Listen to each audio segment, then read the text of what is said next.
Hi, this is Tamara from mooglyblog.com, and in this video I'm going to be demonstrating how to crochet the Windy City Cowl, which is a free pattern you'll find on mooglyblog.com. This is a close-fitting cowl meant to keep you warm and snug no matter the weather, and no matter how hard that wind blows. To make this pattern, I used a USL 8mm crochet hook and approximately 246 yards of Caron Simply Me, which you'll want to divide between two colors, whichever colors you prefer. The original is shown in Midnight Blue and Aran. It's also helpful to have some stitch markers handy. Let's take a closer look at the Windy City Cowl. Here we have the finished Windy City Cowl. It measures approximately 14 inches tall and about 26 inches all the way around. As I said, it's a little bit of a closer fit. If you prefer a much longer cowl, you can easily add more rows because we actually crochet this one sideways. So just keep adding rows until you have the length you'd like. Of course, that will require a little extra yarn. So as I say, we work in rows, and then as we come around, we'll join our first and last rows together and then add a simple edging to the top and bottom edges. That's how you make it, so let's get started.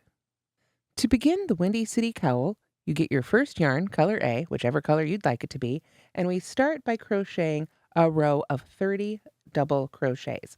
Now, I prefer to make mine with foundation double crochet, but if you prefer, you can just chain 32, double crochet in the fourth chain from the hook, and then double crochet in each remaining chain across.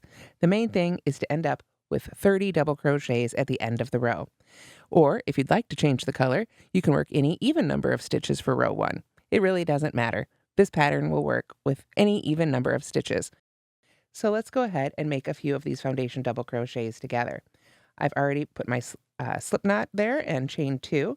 So now I'm going to yarn over and go into the chain furthest away from my hook, the one right next to the slip knot there. Yarn over and pull up a loop. And now that loop I just pulled up will become the chain at the bottom of our first stitch. So I'm going to yarn over and pull a loop up through that chain, and then finish my double crochet as normal. Yarn over and pull through 2, and yarn over and pull through 2. Now at this point I have finished my first double crochet of the row, so I want to bring in my stitch markers and make sure to put one right in the top of that very first stitch. There we go. Now I can continue with the rest of the row. To make the rest of the foundation double crochets, I'm going to do that by starting with a yarn over, and then I find the 2 loops at the bottom of the previous stitch. I yarn over and pull up a loop, and make sure to pull that loop up to the height of the other stitches. If you don't pull these loops here at the bottom up high enough, that's when you end up with a curve in your foundation double crochet row. So now I yarn over and pull through just that loop, like pulling up through the chain, and then yarn over and pull through 2, and yarn over and pull through 2. Let's do one more. I'm going to yarn over, insert my hook under the 2 loops at the bottom of the previous stitch, always the one we just made. Yarn over and pull up a loop. Now we've got the chain at the bottom of this stitch, so we yarn over and pull a loop up through the chain, then yarn over and pull through 2, and yarn over and pull through 2 again. Continue this until you have a total of 30 stitches, or whatever even number you prefer. So for the purposes of demonstration, I'm going to go with 10 stitches for my little sample. Again, whatever even number you like is great. To make the original, you'll want 30. After you've finished row 1, we're ready for row 2. So we're going to turn, and I like to make a chainless starting double crochet in the first stitch as my double crochet substitute. I like to do this because I think it looks better than a chain 3, and you might think so too, so I encourage you to try it out. But if you prefer the chain 3 or a stacked single crochet, or another double crochet substitute, you can do those as well. I have a whole separate video tutorial on how to make the chainless starting double crochet. There we go. That's how I do it right there. Let me do that one more time so you can see that. I start by pulling my loop up to the height of a double crochet, which I can see from the previous rows, sometimes maybe just a little bit taller. I secure the loop at the top of the hook there with my finger, yarn over with that loop itself, go into the first stitch, yarn over and pull up a loop, yarn over, pull through that loop and behind the yarn over, then yarn over and pull through those last 2 loops. I don't release that top there, the loop at the top rather, until that very last pull through. There we go. As I say, I've got a whole separate tutorial on that if you'd like to see that. a little more close up. So there we go. We've got our chainless starting double crochet. Again, you can do a stacked single crochet, a chain 3, whatever you prefer to do that first stitch. Then, as soon as you've got one double crochet or whatever it is in that first stitch, we're going to skip the next stitch, and then we go ahead and work 2 double crochets between the previous and the next stitch. So what does that mean? So if we've skipped this stitch, now it becomes the previous stitch. This would be the next stitch. We're going to work right in between those. So we want to go right between the posts, put our hook right in there, and pull up our loop. There's 1 double crochet, and we'll put another. Oh, I need to get some more from my skein here. We don't want to be fighting the skein for yarn. That's a great way to mess up your tension. There we go. All right, so now we've got 2 double crochets in that space between the previous and the next post. So, going back to our instructions, now we can begin our repeat. We skip 2 stitches and then work 2 double crochets between the previous and the next stitch. So as soon as we've skipped it, now this becomes the previous stitch. So we skip 2, work in between that post and the next one. Go right in between those 2 stitches. So we're not going into the top of a stitch, we're really going in between. Almost like we were going to work a post stitch, but we go straight through. We're not going around the post, just straight on through the fabric. Let me pull up a little bit more yarn here in my beautiful green color. And we continue this across.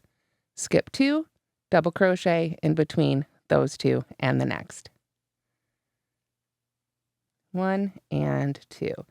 This is one of those things that when you read it, might be difficult to understand, but once you see it, oh yeah, okay, skip 2 between the previous and the next one. Go ahead and put 2 double crochets right there. So you'll do this all the way across.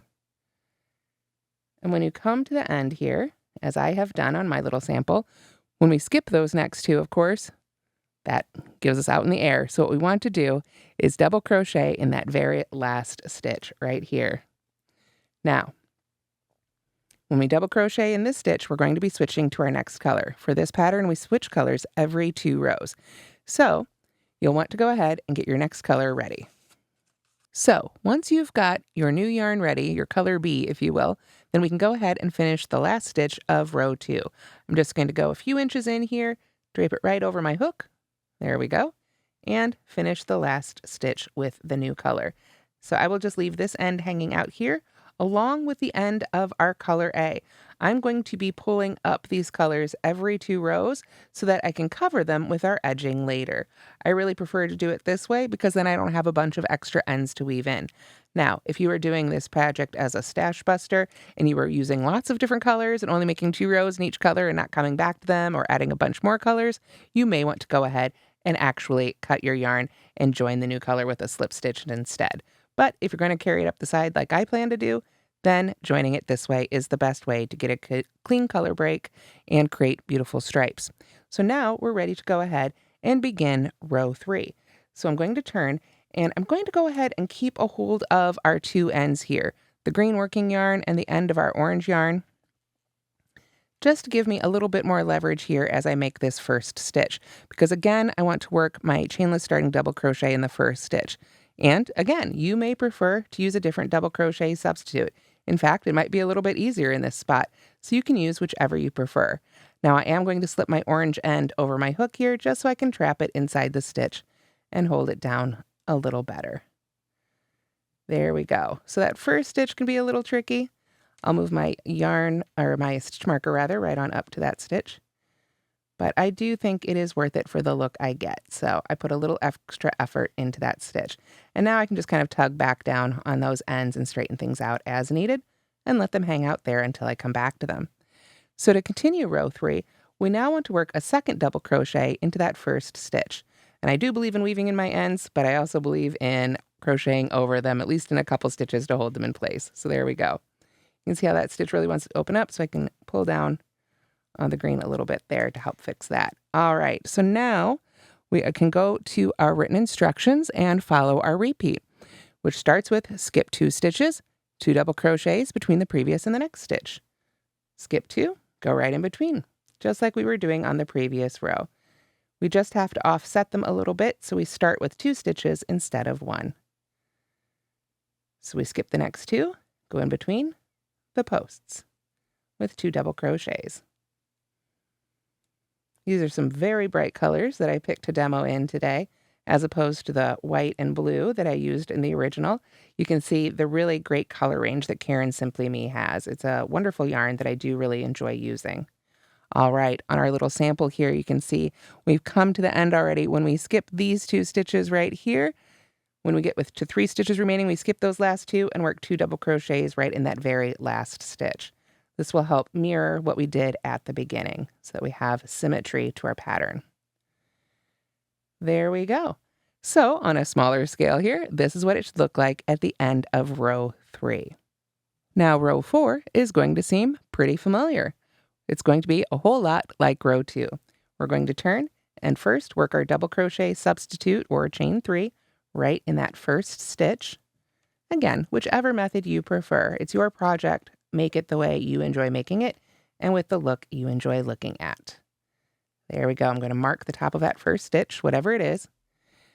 And then we skip the next stitch and double crochet in between those 2. And now that we've been working in them, we've got this great big space there. It makes it so easy to see right where our stitches are going to go.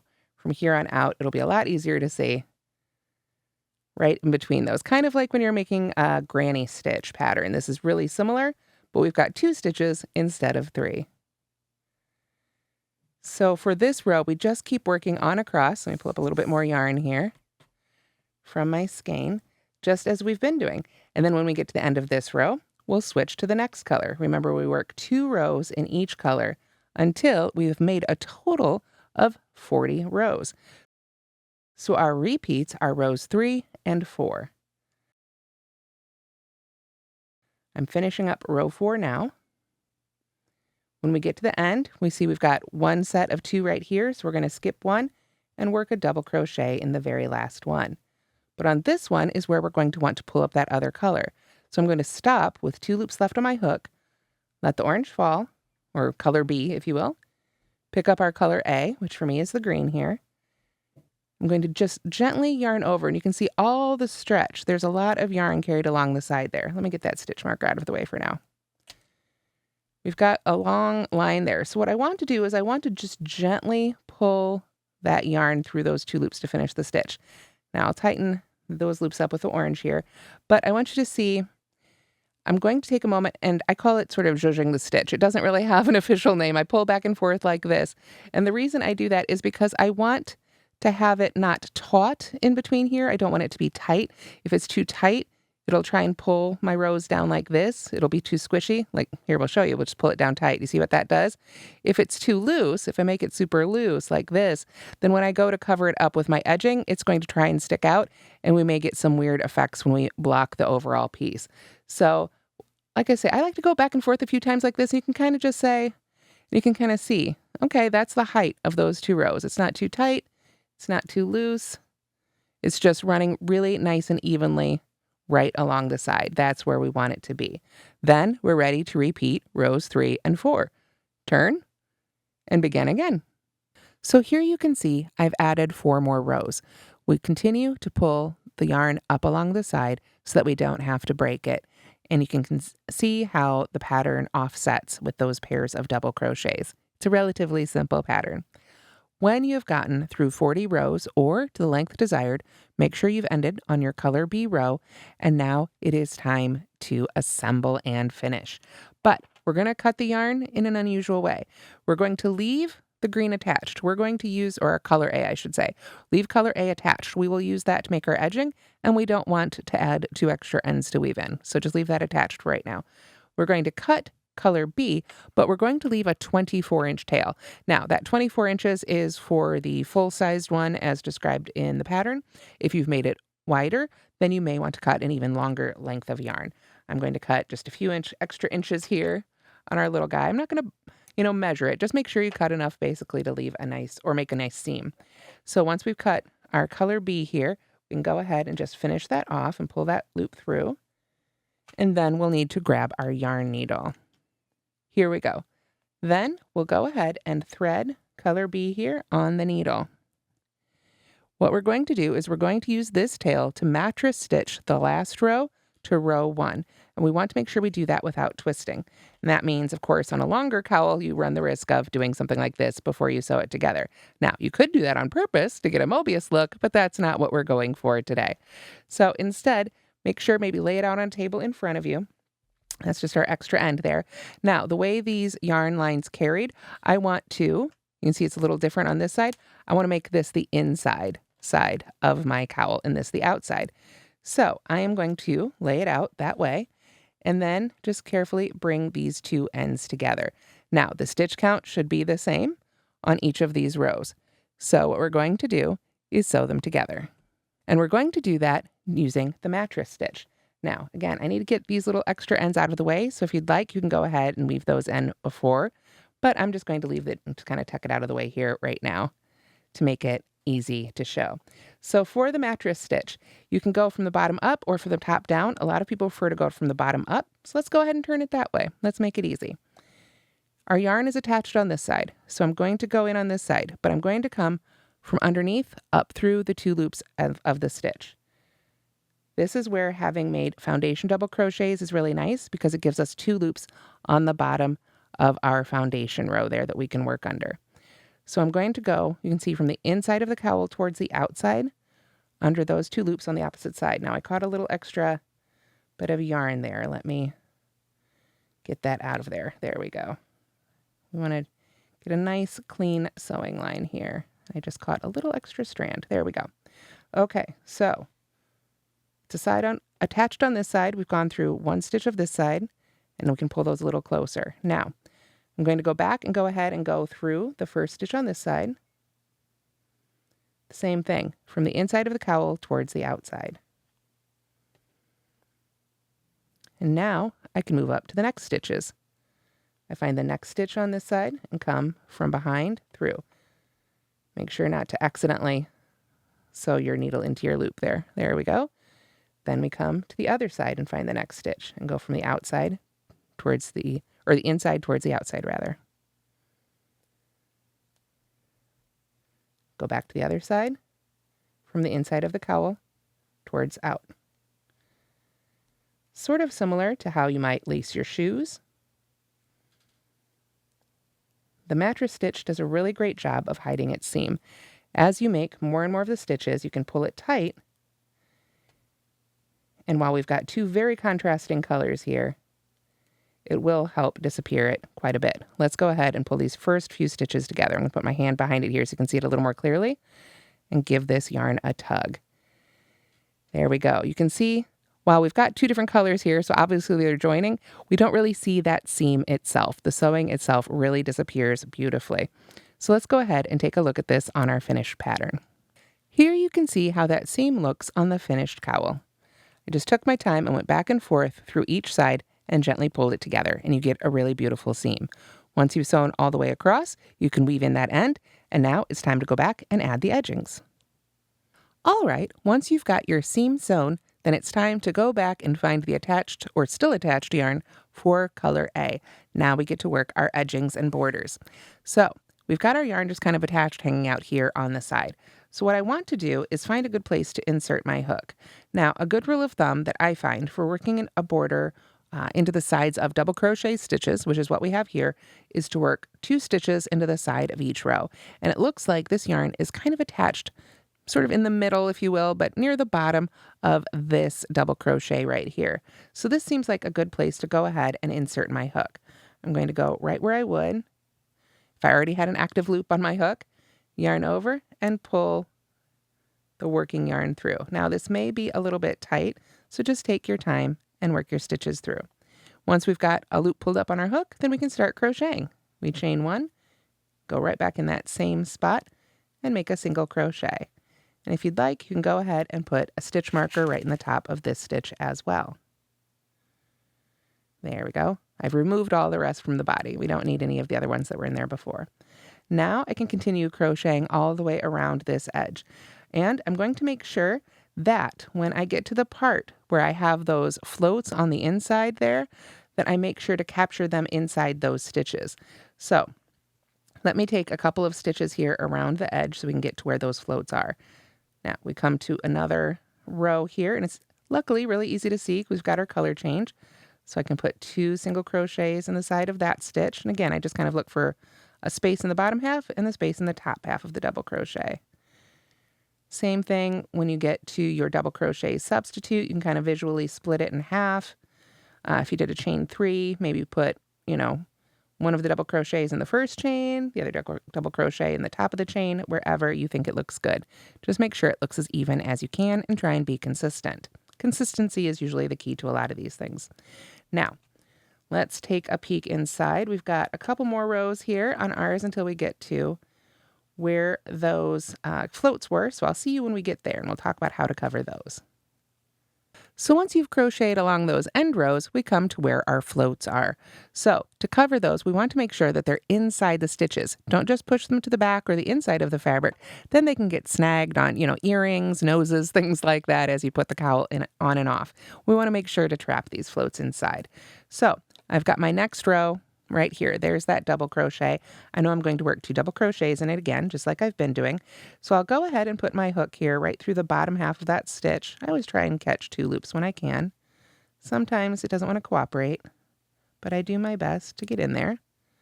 There we go. And now you can see that float. I just make sure it's on top of my hook when I yarn over and pull my loop through and make my double crochet like so.